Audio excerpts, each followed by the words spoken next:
Sports. I'm Rob Chappers. And I'm Anderton, Captain something or other. What's your name again? Who? Anyway, I'm the captain. Yay! You can tell because his shirt bears his resemblance. And his back bears his name.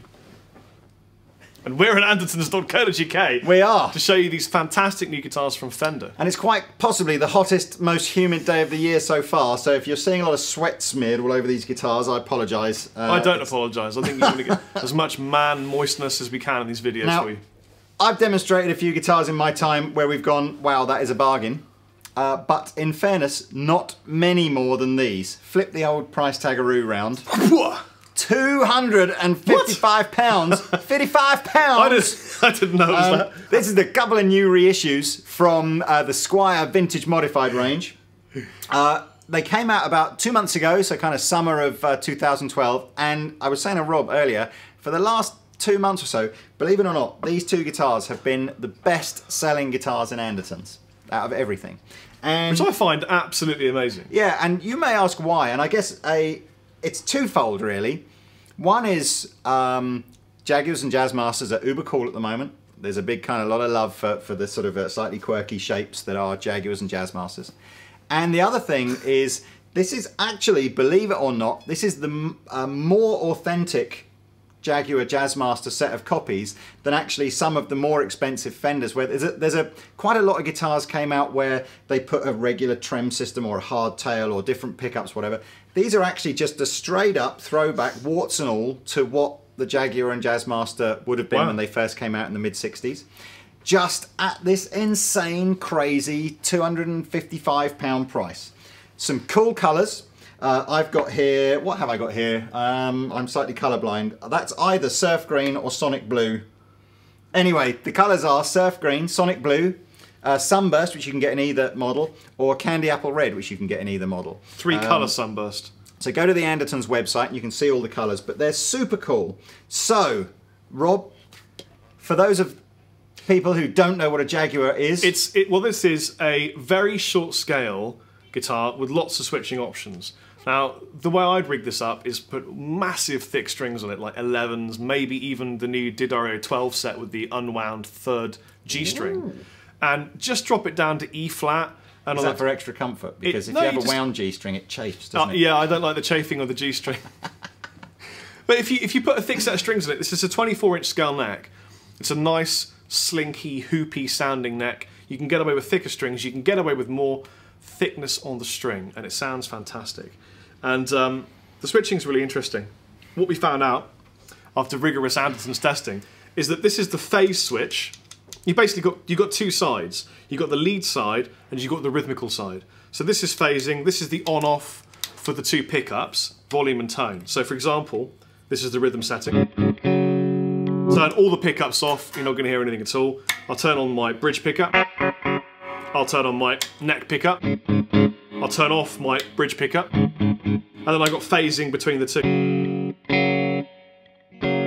Now what you can do is set this volume slightly quieter, and then you can activate your lead circuit to give you a boost, and you've got a volume and a tone there as well. So for example,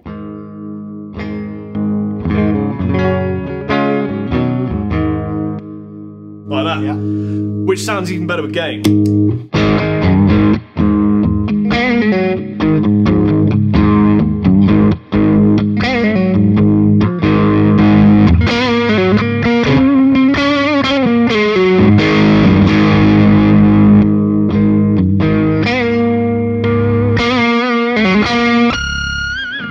So, you remember I said at the beginning of this video, this was a super authentic kind of copy of an old Jazzmaster and Jaguar, warts and all.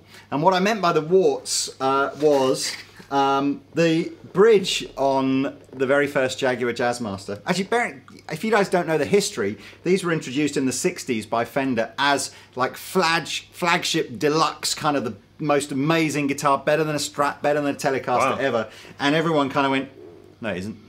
and it kind of didn't do very well the first time round. You had a few bands, I think the Ventures and stuff like that kind of used them, and then it sort of disappeared, and then it came back a little later as this kind of retro cool, guys like Kurt Cobain using them, things like that. So, but the warts and all bit is, the bridge on this uses saddles with very small grooves in it for the strings to sit in. And if you're a heavy-handed player, the strings kind of pop about in the grooves. Or it's pretty annoying. if you hybrid pick, so what we'll do now is, Lee, if you want to grab that camera off that tripod right there and unattach the power.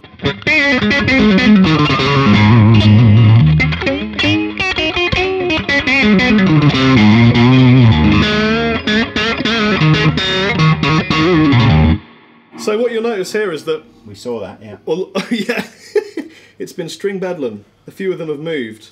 Now, I don't play particularly hard, but I hybrid pick, which means I pluck the string up, and it gives it a really nice percussive kind of...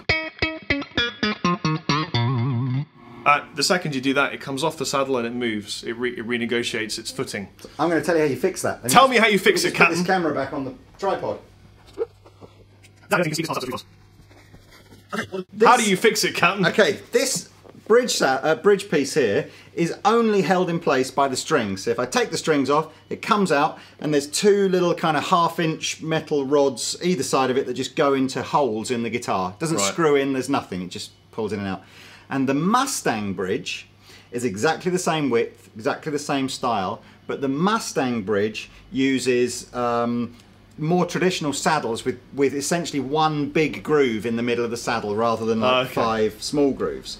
So all you do, and we've linked the Mustang bridge as an optional extra on the Andertons website, so go to the page that's about the Jazzmaster or the Jaguar, read through the text, and you'll see a bridge that you can buy. I'm afraid you have to buy it as an optional extra. It's about £25, I think, so it's still a massively good value guitar, and all you do is you pop the old Jazzmaster or Jaguar bridge out, pop the Mustang bridge in, hey presto, problem solved. So in that case, for $280, you could have 2 bridges. Yes.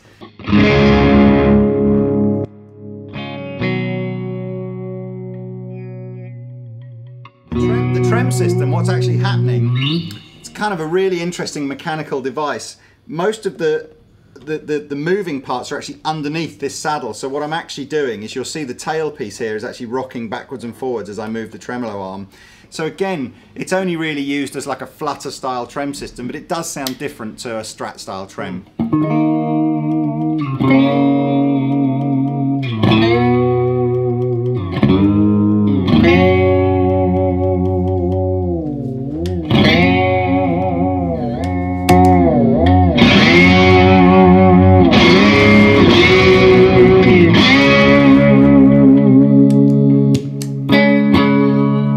Pretty stable for the tuning, isn't it? Okay.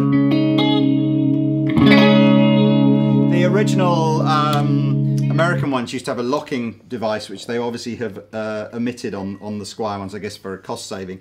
But you had a little thing you could lock the trem system so it didn't move. Oh yeah. Do you remember that? Yeah. So that's kind of the Jaguar, and we'll give you some more tones of that, I think, when Rob and I sort of jam around a bit. The Jazzmaster is a regular scale length. That's probably the biggest thing that you'll notice straight away when you play it. It's the same scale length as a Strat, so all the string tensions. Oh, going more tension, therefore less slippage up here. Well, it still suffers from the same thing if you're a heavy-handed player. You can see I've got different pickups in mind, so these are just called the sort of Jazzmaster pickups, like a fatter sounding single coil. And I have a similar switching device. So as Rob was saying, I have my, I'm using a different amplifier, so it might sound a little bit different here. But I can basically, in the downward position here, this is my control section. So this pickup, both together. This pickup with a volume and tone. And then in this pickup goes to my lead circuit. And I have volume and tone. So same as Rob was saying, I could basically have kind of a nice backed off kind of rhythmy sound down here, playing some sort of...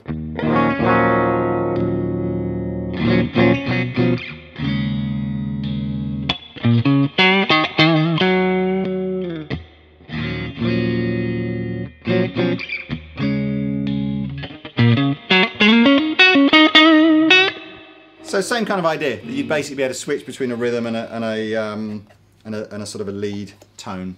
So there's not much else really to say about these. I get the idea that the reason Andertons has sold so many of these in the last 6 weeks or so, I think everybody's just thought, I fancy something a bit different to my Strat Telly Les Paul. And they're very, whatever. very affordable too, aren't they? Yeah, it's like I got £250, you know, sitting around in the bank account at the moment. I'll have one of those because, to be honest with you, it's an incredible amount of guitar for £250. It really is. And you know, even if you only use it for one song or something a bit quirky, or just to hang on the wall and look like a piece of the 60s kind of history, I think they're cool. I really like these. Yeah. I'd like to try one with the bridge mod you were talking about. In fact, if anyone does do the bridge mod, maybe they could post it as a response to this video. That'd be quite helpful for me. Yeah, and I'm sure this, as I said, heaps of you have done that through Andertons and just bought the Mustang bridge. So, and I know for definite that is the way to cure the kind of the moving bits and bobs. So let's just have a bit of a 60s style jam of fusion jazz. Listen to what the flower Drug people infused. say. Listen.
Well, it's £255. With a slight mod, it can be an amazing guitar. It's got interesting switching, rhythm, It looks and lead. super cool. It does look super cool. If you like a nice soft action, but you want to experiment with thick strings, it's a great scale length to try. Am I right, everybody? Yeah. And so yeah, I think it's a cool guitar. I think I'd have one if I bought the bridge mod. I'm interested in seeing one. Pickups sound cool. That's all I have to say. On the Tremolo, doesn't detune, it doesn't ruin the tuning of the guitar. So there you go. Check them out on the Andertons website. They are, just to recap, the Squier vintage modified Jaguar in American, or the vintage modified Jazzmaster, which I think is pronounced the same in American, isn't it?